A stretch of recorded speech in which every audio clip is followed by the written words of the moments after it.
Hey there guys, welcome to Creator Showcase. We attempt to find your next favorite content creator and chat all things content. My guest today can usually be found behind the camera or in the editing suite for the YouTube channel Cold Ones. Rowey, how's it going? Lovely. I love life. Life is great. You're really convincing Thumbs us. up. It was really good.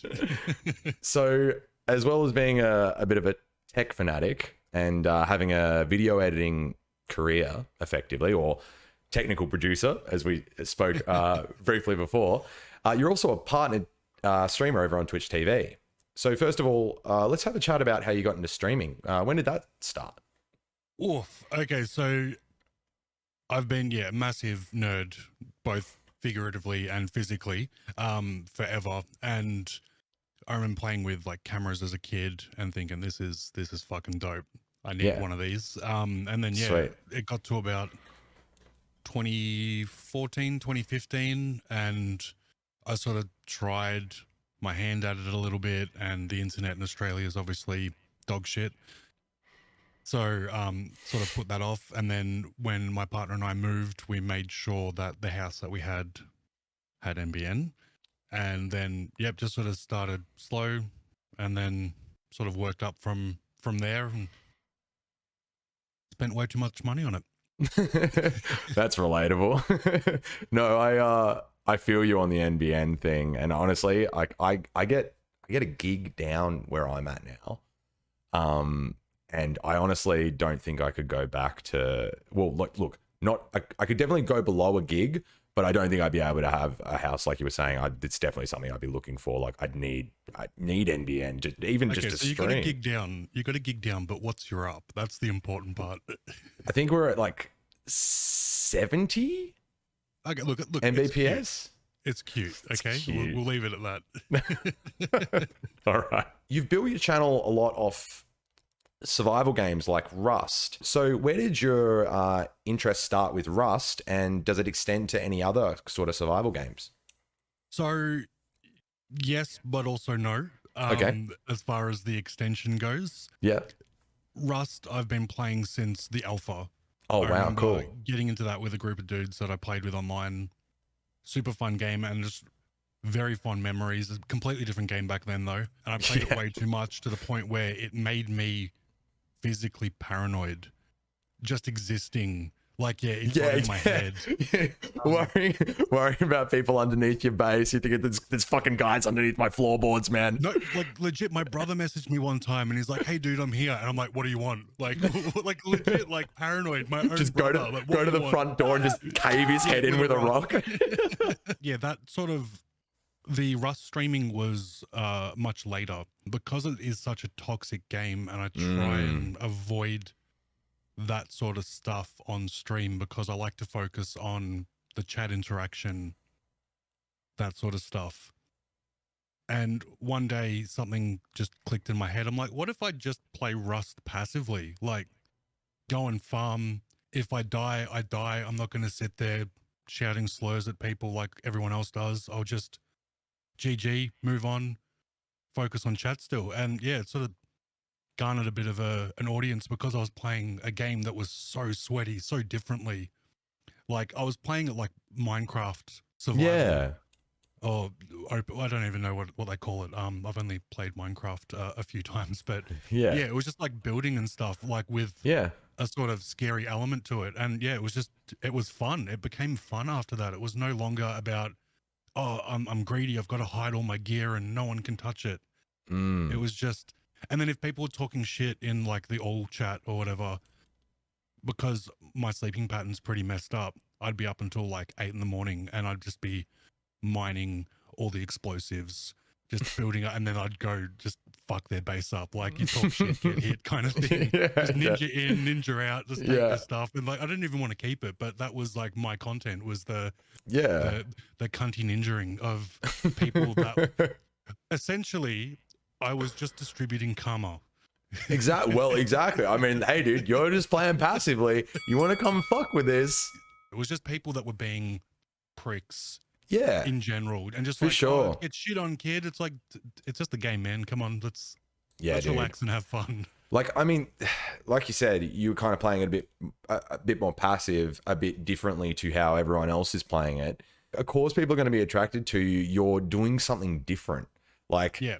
that's and honestly, like I don't vibe with like, look, a bit of fucking, you know, this and that, a bit of give and take, you know, here and there is one thing, but just being like completely toxic, shouting slurs and stuff, like, I don't want to watch that shit in my spare time, dude. No. Come on, like, and the fuck. thing is, I don't like watching Rust on stream. I don't like watching Rust streamers because they never pay attention to chat. It's always them in the game and that's it. And I think that's where I sort of differentiated myself, was the fact that I'm still interacting with everybody while something else was going on. The joke was I was a just chatting streamer with Rust on in the background. Yeah, nice. That's a good thing to be known for, in my opinion. Yeah.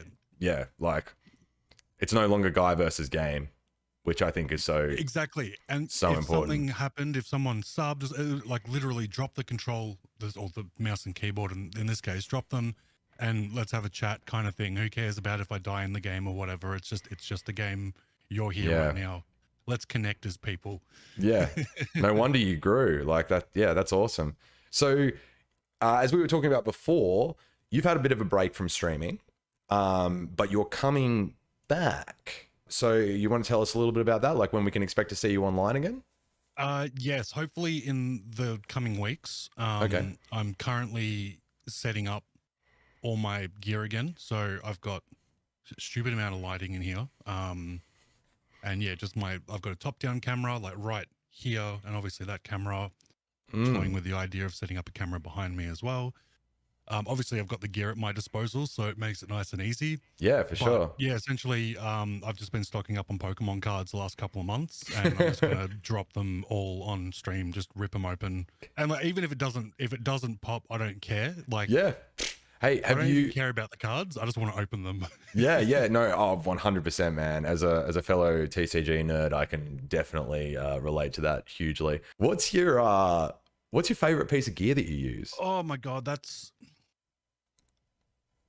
is one of the most difficult questions, because in my line of work, a lot of gear can't work without other things. Yes. Okay, fair. So my favorite thing I own would probably be a Blackmagic Pocket 4K camera. Yeah, beautiful. I've got 4 of them. Really? Well, yeah. Personally, you own 4 of them? Yeah, personally, they belong to me. Are you renting those? No, wow. They're not expensive. They're only like when I bought them, they were like $2.5 grand each. Yeah. So, I've used a Pocket Cinema before. Yeah. Yeah, and I'd give my left nut to have the 6K Pro now, but I don't need it, and that's where I'm sort of drawing the line these days. Like, I've got a whole studio to my left just full of video gear, like video switches, cameras. I've got about 9 cameras personally. Wow. As well as like all the media, recording media for them, and laptops, because I was doing portable streams for venues. Right. Like fuck it, I'll say it. They owed me money for a long time, but yeah, Cherry Bar. I was working at Cherry Bar for a very long time. Okay. Over COVID, doing their band streams. Right. And I don't anymore. Call it creative differences, but yeah, sure. And we'll leave it at that. Yeah, so that's sort of where I started off doing video sort of stuff, like outside of my home. Sick. That's awesome. Did you source that, or was it more like an ad and you answered it? Okay, this is where the rabbit hole begins. Okay, yeah, so I'm an audio engineer by trade. That's what okay. I've got a degree in audio engineering. That's where it all sort of started. Yeah, sweet. And then I bought a Panasonic GH5 for my stream, and then I sort of started dabbling in a bit of video, just doing I paid for my own stuff, unboxing stuff, and then one day I accidentally left the camera on slow-mo and did a peel. I'm like, this is fucking peel porn and it looks dope. And I sent it to the guys that they actually sent me the PC case. And they're like, this is awesome. And then other brands saw it and they're like, we want in on this. Here's some shit. Film it slow kind of thing. Yeah, right. And it was legit. It was lewd. Like, putting together a chair and like sticking the rod in and like spinning on it and like just like they ate it up. They ate it up. Really? Like, there was no review. There was no nothing. It was literally unboxing Just the gear, putting slow it together. shots. Yeah. Wild. Just it was I called it sensual unboxing. And yeah, like I did a few really, really good ones like that I'm very proud of. And then it got to the point where, all right, you know who I am. If you want my shit, you got to pay for it. Yeah. Because I had totally brands sending me stuff like, hey, we want one of your videos. Can you send us the raw? Here's a monitor. I'm like, look, guys, unless you're gonna send me one of your top of the line monitors, I don't really want to know about it. I don't have the time. Let me send it back to you. Like I was literally sending stuff back. I don't work for Contra. Give me money or something really expensive. Make it worth my time, especially if you want the raw. If you want the raw footage, like that costs money. Costs money. So, costs money to store, dude. Yeah. It costs money to transfer. Like, yeah, exactly. And it just sort of sort of just grew from that. And then I was like, oh, I actually really like video. Editing is very much like audio with pictures. So, hey, I can do that. I've never advertised myself ever. It's always been word of mouth, people hitting me up. Hey, I heard you did this. Can you do this kind of thing? And then when the COVID nation attacked, I wasn't getting much work, obviously because we couldn't go out anywhere.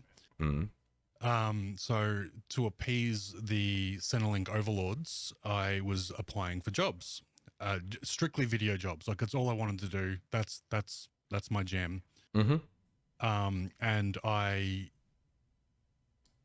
got a message on Twitter at about 3 a.m. Now, this part of the story gets a little bit lewd, so just warning. Okay, fair warning. It's Mr. Chad Monkrage himself messaging me. He's like, "Hey, dude, you up?" I'm like, "Hey, bro, yeah, just having a wank. What's up?" And he's like, "I've got your resume in front of me." I'm like, "Oh, I am very professional, sir." Their ad wasn't branded at all.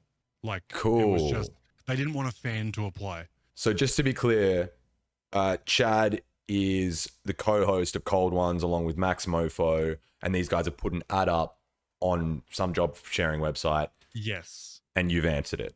Yes. Without knowing it's got anything to do with Cold Ones. Right. Yep. Cool. And then it's just like come in for a trial. And the second week they're like, yeah, you got the job. That's awesome. Yeah. And Wild. I've been there since. Yeah, that must have been crazy. Did you like know who they were? You were familiar with their content? Oh yeah, absolutely. Prior? I mean, anyone in the especially the Pokemon card scene, knows who Max is. I've done work with Chad in the past. Right. So I've done production for podcasts and stuff like that where Chad's been the guest, and Chad's hit me up for tech support. Awesome. Not that it ever really went anywhere. This is like 2017, 2018, like years ago. Yeah, but you already kind of had that connection that you he knew who I was. You were. Yeah, cool. And that's the thing. He's like, look, we know you know, you seem pretty cool. You don't seem like a fuckwit.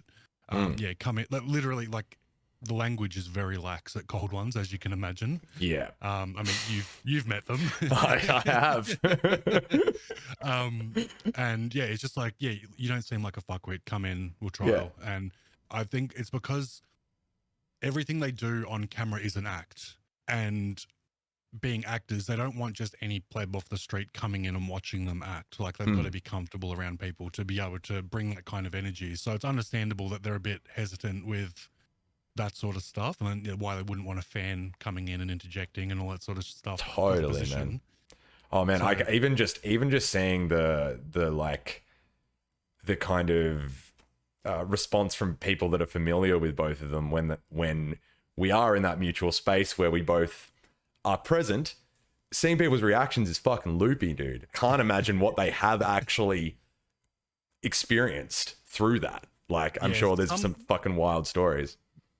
Usually it's people that don't have the social skills to be interacting with people that are causing yeah, not problems, but it gets a bit awkward. It's like, all right, like we've said hi, you've had a hug, maybe leave now. Like we're having a night out kind of thing. Yeah, for sure. Thanks for sharing that, man. So these days when you do buy gear, are the purchases coming from a place of necessity, or are they coming from like kind of like a place of curiosity, like, ooh, what does this thing do? Or is it a bit of both? It really depends on how much money I've got in my bank at the time.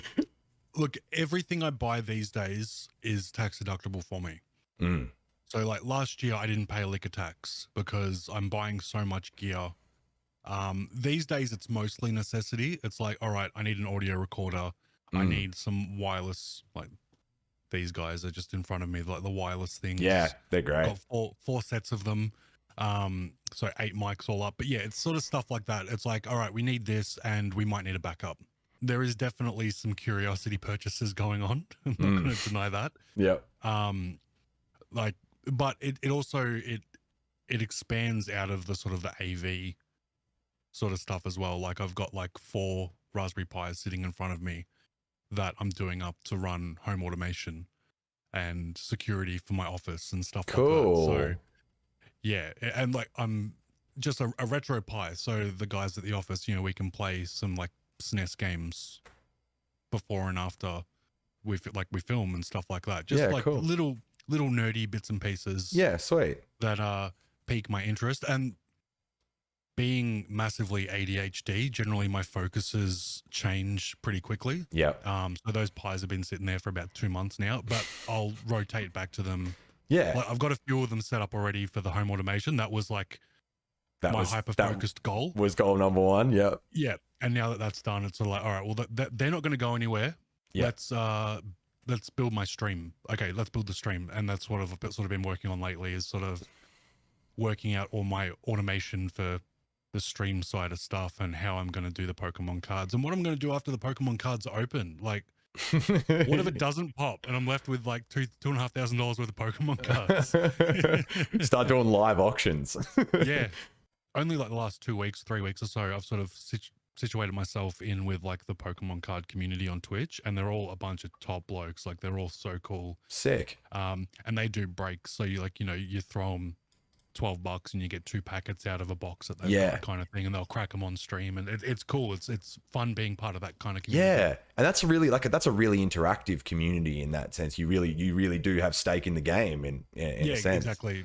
Yeah, it's really cool. I'm just surprised that they're not bigger. I mean, Aussie streamers in and of themselves generally aren't huge compared to the rest of the world, and then you're like, it's such a niche market. It's totally kids' toys for adults. Yeah. All the adults who are playing with them were kids when they came out, kind of thing. Exactly. It's just like, and that's it. I feel like it caught, like, I don't know what, like, look, I don't, believe it or not, I don't talk to fucking 8-year-olds these days, but I assume it was more of like a wave for our generation than it is now, potentially. They went up in price when people that grew up with them were at a point in their life where they had disposable income. Yeah, and then that's when the price went. Yeah, crazy. Yeah, I remember. I think it was around. Are we talking like 2020, 2019? Because I did. Yeah, there was a resurgence. I think because I think that was a second spike actually. Because I remember looking into it around 2020, just out of curiosity. But yeah. Oh, it's a money pit, but I love it. Oh, like lots of hobbies, man. But you know, the most important thing is that you like it. Like, if it brings you value, it's valuable. Yeah, exactly. And fuck the haters. Yeah, fuck it. Man, cold ones. That must have been like a pretty big moment, like career-wise for you as well, being like, yeah, cool, I'm working on these, you know, videos that are being seen by millions of, like, literally millions of people. I'm sure it's taken you to some pretty interesting places throughout the time you've been working on it as well. Do you have sort of like a favorite cold Christmas ones video trip? Yeah, Christmas video. You don't even have to finish that sentence. Yeah. Christmas video, straight up. That was meeting the fans, bringing them presents, seeing the joy on their faces, not only getting a present, but getting to meet the boys as well. Yeah. While rolling around in a van, I probably saw Chad's cock like 5 times that day. Highlight. But yeah, it's that sort of stuff. It's sort of when they give back, and they do, like they are very generous boys. They are very generous guys. I've seen it firsthand. I've witnessed and received the generosity. But yeah, like the joy that they bring, and while they act like they don't necessarily are that way, they're definitely that way. Like they are very generous people. These are going to be edited, right? Yeah. Oh yeah. We're on a fucking roll there though. So microphones, because you would have worked with a fair few of them, particularly the audio engineering side of things, but even in videography and editing, it's pretty situational. But like overall, like kind of your top two can't really go wrong mic brands. Audio Technica, because they're dope. Like the people that work there are dope. They support the community, and obviously the product speaks for themselves. If I'm doing any kind of videography work, like my freelance stuff, and I'm doing like a talking head video, 100% guarantee there's going to be a condenser made by Audio Technica right above whoever I'm filming. Yep, so, cool. And then sure. Look, no, it was the thing is everyone's like, oh yeah, sure. I thought you were literally pointing to your microphone. Yeah, well, I was like looking at it. I'm like, yeah, it's okay, but no. As far as the brand goes, like they're good for live stuff. This mic is okay. It's not that good. You can get similar sounds. I like Rode, to be honest. Good Aussie brand. Absolutely. I'm really glad you said that, because I back Rode hard. Yeah. Yeah. They've got very, very good products all across the board. I haven't played with their new Procaster yet, the Procaster 2. It looks interesting, and I'm looking forward to having a play with it. But yeah, across the board, their stuff's pretty decent. Yeah, really solid. I agree. Okay, man. Well, we're nearing the end of the video time now, so I'd just like to extend a little question to yourself that I extend to sort of everyone that comes on the show. And that would be, if you had to give one piece of golden advice that you would give to new streamers who are just sort of starting or within their first few months, what would it be? Okay. Can I give two? Just because. Sure, man. Okay. Absolutely. Audio is just as important as video. So fucking true. Yeah, I can't even stress how much I mean that, because so many. I would say more. I agree. For example, I'm watching a stream, I'm doing work, I've got the stream over on the other screen, I'm listening to them. I'm not actively watching, I'm listening. And as someone, again, with ADHD, I have hypersensitivity to sound. And there's certain sounds that I don't like that rub me the wrong way, like keyboard clicking. And if I hear that, it's like, I write them off. I don't care if they're my best mate, if they're, got 1 billion viewers, I don't care. That sound is like nails down a chalkboard for me, and I can't listen to it. So something that rejects the audio from the back is very important. Noise gate that shit. Exactly. You know what's even better than a noise gate? An expander. Ooh, we'll chat. And I would say I would probably spend more money on lighting than I would on a camera.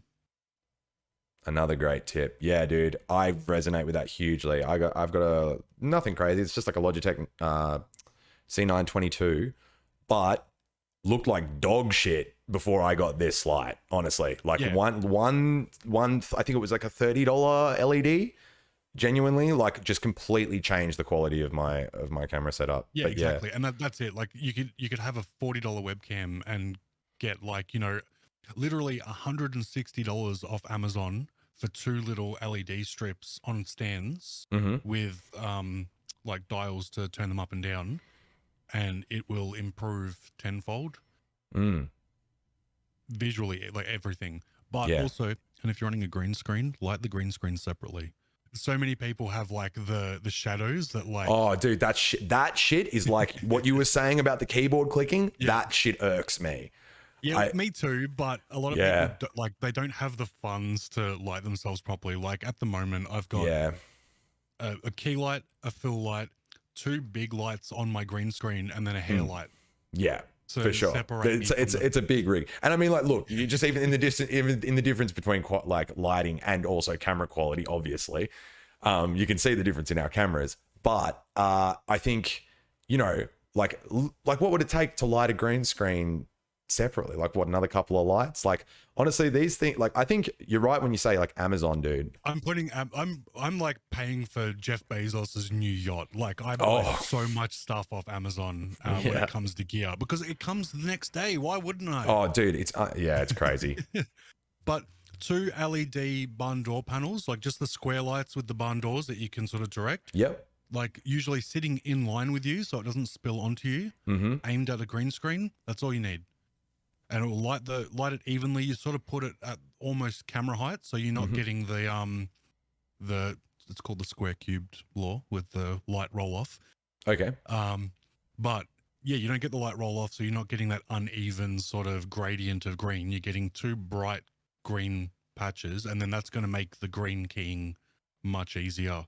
Yeah. In whatever software you're using, and automatically your quality goes up. Like even if people don't actively or consciously realize, there's something there that they know, oh, that looks really good. I don't know why it looks good, but that looks good. Yeah, for sure. I was going to say, if you're looking for something to do after you crack all these Pokemon cards, you could definitely, I see a strong career for you in like tech tips, streaming tips, something along those lines. You got the knowledge, I was doing that for so long, and like my whole stream was just full of streamers like coming in like, how do I do this? What am I doing here? Like, and I do love helping people, but I'm very time poor these days. So totally, which is very understandable. Would you still, you know, if people were to ask, you know, here or there a tech question or get your opinion on something, and you are live, would you 100%. Love it? Yeah, absolutely. Cool. Well, there you go. Yeah, there you go. Love it. If I'm live, I'm there for them. So well, there you are. So like, if anyone's got any tech questions or anything like that, this guy clearly knows his stuff. Go over, check. Sometimes, no promises, no money back guarantee. Yeah, make sure you donate before you ask. Go check out Rowey, guys. Lovely dude. Thanks so much for being on the show, and I look forward to seeing your live streams, man. Soon, TM. All right. Catch you guys later.